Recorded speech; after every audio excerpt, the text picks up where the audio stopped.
Praise the Lord.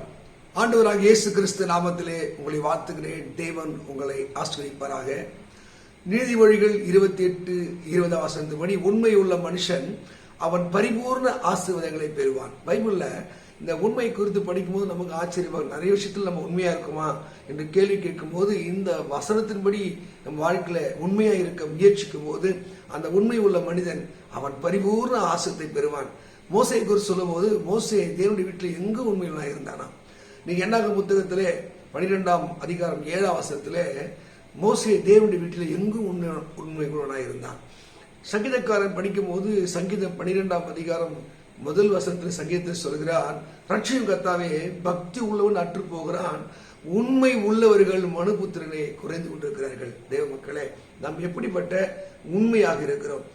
இங்கே லூக்கா சுவிசேஷம் 16ஆம் அதிகாரத்தில் 10ஆம் வசனத்திலே கொஞ்சத்திலே உண்மை உள்ளவன் அநேகத்திலே உண்மை உள்ளவனாக இருக்கிறான், கொஞ்சத்திலே அநீதி உள்ளவன் அநேகத்திலே அநீதி உள்ளவனாக இருக்கிறான்.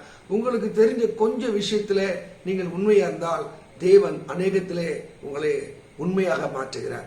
கொஞ்சம் தெரியும், அதிலேயே நீங்க ஃப்ராடா இருந்தா நீங்க எவ்வளவு தெரிஞ்சாலும் அதிலே நீங்க ஃப்ராடா இருப்பீங்க, அநீதியா இருப்பீங்க என்று வேதம் நம்முடைய தேவன் சொல்லி வைத்திருக்கிறார்.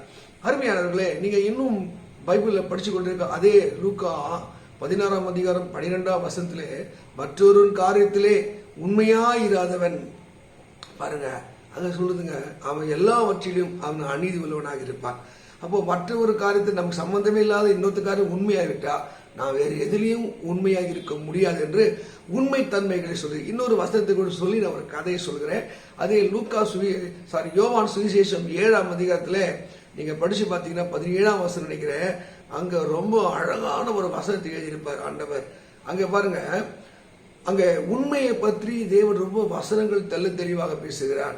தன் சுய மகிமையை பேசுகிறவன் அவன் யாராக இருக்கிறான்? அங்கு தன்னை அனுப்பினுடைய மகிமை பேசுகிறது யாரா இருக்கிறான்? தன் சுய மகிமையை பேசுகிறவன் அநீதி உள்ளவனாக இருக்கிறான். என்னை ஒருவர் அனுப்புகிறார், அவரை பற்றி நான் பேசும்போது நான் உண்மை உள்ளவனாக இருக்கிறேன். இந்த பூமியில நமக்கு கொடுக்கப்பட்ட வேலை இறைவனை பற்றி, அவர் அன்பை பற்றி, அவர் செய்த நன்மைகளை பற்றி எந்த ஒரு மனிதன் பேசுகிறானோ அந்த அனுப்பின இறைவனுக்கு அவன் உண்மையாக இருக்கிறான். தன்னாலே இது நடந்தது, தன்னாலே அது நடந்தது, நான் இல்லை என்றால் சொல்லுகிறார்களோ அவர்கள் அநீதி உள்ளவர்களாக இருக்கிறார்கள் என்று வேதம் சொல்லுகிறது. அருமையான கர்த்தருடைய பிள்ளைகளே, நாம் எப்படிப்பட்ட உண்மை, நம்மை அனுப்பின தேவனுக்கு நாம் உண்மையாக இருக்கிறோமா, இல்ல நம்மை பற்றி, சுயத்தை பற்றி, நான் தன்னை பற்றி பேசுகிறவர்களாக இருக்கிறோமா? அதைதான் வேதம் சொல்கிறது, கொஞ்சத்திலே உண்மை உள்ளவனை நான் அநேகத்தின் பேரிலே அதிகாரியாக வைப்பேன். அருமையானவர்களே, கணவனுக்கோ மனைவிக்கோ பிள்ளைகளுக்கோ நீங்கள் சமுதாயத்துக்கோ பெற்றோருக்கோ நீங்கள் உண்மையாக இருந்து பாருங்கள், தேவனுக்கு உண்மையாக இருந்து பாருங்கள், அவர் அநேகத்தின் பேரிலே அவர் அதிகாரியாக வைப்பார். உண்மை உள்ள மனுஷன் அவன் பரிபூர்ண குறைவில்லாத ஒரு ஆசத்தை பெறுவான். ஒரு முதலாளிக்கு 4 முக்கியமான அங்க தொழிலாளி இருந்தார்கள். அந்த முதலாளி, இந்த 4 பேரும் நல்ல உழைக்கிறவர்கள், கம்பெனி வளர்ச்சிக்கு பாடுபட்டவர்கள். ஆனாலும் இந்த 4 பேரும் உண்மையா இருக்கிறார்களா என்று எண்ணுவதற்கு அவர் அடுத்த இந்த கம்பெனியுடைய முக்கியமான பொறுப்பிலே இந்த 4 பேரிலே ஒருவரை நாம் நியமிக்க வேண்டும் என்று ஒரு சோதனை செய்தார். அவர் கையிலே ஒரு விதையை கொண்டு வந்து 4 பேருக்கு கொடுத்து, நான் சொல்லுகிற வரைக்கும் இந்த விதையை நீங்கள் விதைத்து அதை மரமாக்கி நீங்க எப்படி கொண்டு வரீங்களோ, யாருடைய அந்த விதை சரியா வளர்ந்திருக்கிறதோ அவர்கள் தான் இந்த கம்பெனிக்கு அடுத்த பொறுப்பாளிகள் என்று சொல்லுகிறார். இந்த 4 பேரும் போய் அந்த விதையை விதைத்தார்கள், நீர் பாய்ச்சுகிறார்கள். நாட்கள் வருகிறது, ஒவ்வொருவரும் ஒரு நாள் சொல்லுகிறார்கள், செடி இவ்வளவு வளர்ந்திருக்கிறது, இவ்வளவு பூத்திருக்கிறது, இவ்வளவு காய்த்திருக்கிறது. ஒரு காலம் வரும்போது நீங்க 4 பேரும் அந்த செடியை கொண்டு வாங்கும்போது 4 பேர் தொட்டியோடு வருகிறார்கள்.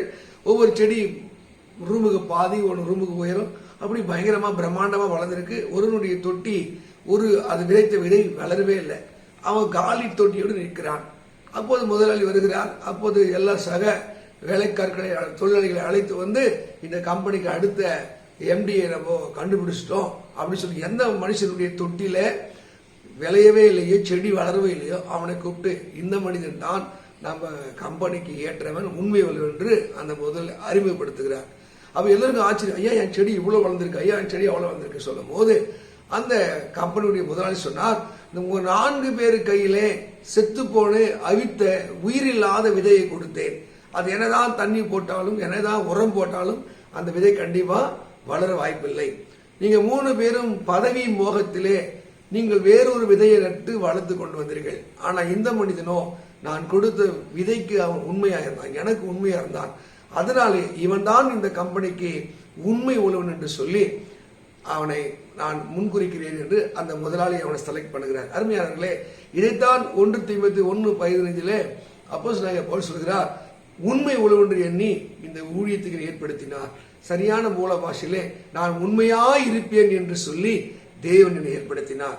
நீங்கள் கொடுக்கப்பட்ட கொஞ்ச வேலையிலே, கொஞ்சம் ஊழியத்திலே, கொஞ்சம் கம்பெனியிலே நீங்க உண்மையாக இருந்தால் அதிலே தேவன் உயர்த்துவார். என்றால் இந்த மனுபுத்திரில உண்மையுள்ளவர்கள் குறைந்து கொண்ட லஞ்சம், லாவணியம், பேர், புகழ், சுய மகிமை தேடுகிறவர்கள் பெருத்த காலத்திலே தேவ மகிமைக்காக உண்மைக்காக வாழ்கிறவர்கள் வேண்டும் என்று தேவன் விரும்புகிறார். உண்மையாக வாழ்வோம். உண்மையின் தன்மையை அறிந்த தேவன் அதற்குரிய பலனை தந்து நீதி விளைச்சலை 2 கொரிந்தியர் அங்கே சொல்லப்பட்ட வார்த்தைப்படியே கர்த்தர் உங்களை 9-10 ஆசீர்வதித்து நீதி விளைச்சலை விளைய பண்ணுவார். God bless you. கர்த்தர் வார்த்தைப்படியே உங்களை உயர்த்தி ஆசீர்வதிப்பாராக. ஆமென், ஆமென்.